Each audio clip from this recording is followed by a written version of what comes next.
Говорит Москва.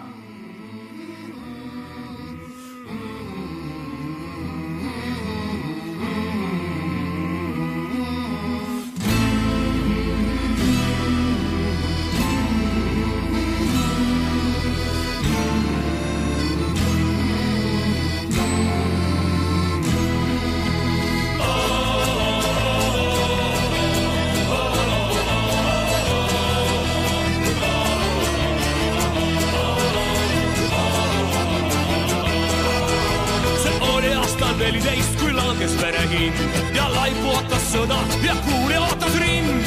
Adra tagant ära kisti noor ja tugev mees. Põllud ligunesid põllumehe vere sees.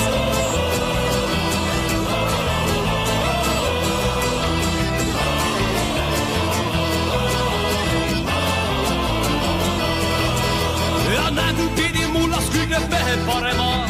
Teenisid seal keisrit, jumalat ja isamaa. Nende verimaasse imbus ühtus leivaviljaga. Sellest viljast tehtud leib oli veremaitsega.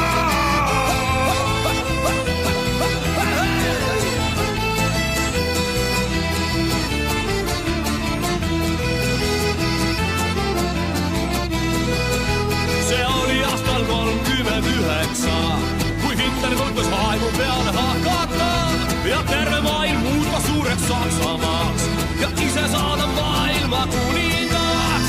Jällegi siis nägu pidi mullas miljon meest läksid surma Füüreri luulude eest.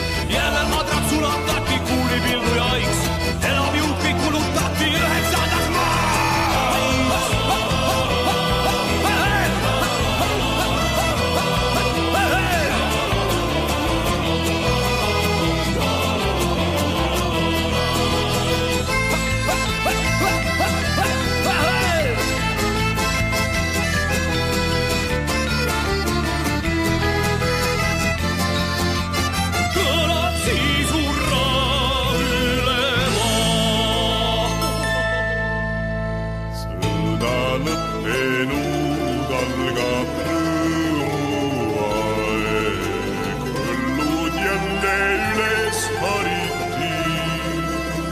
Käe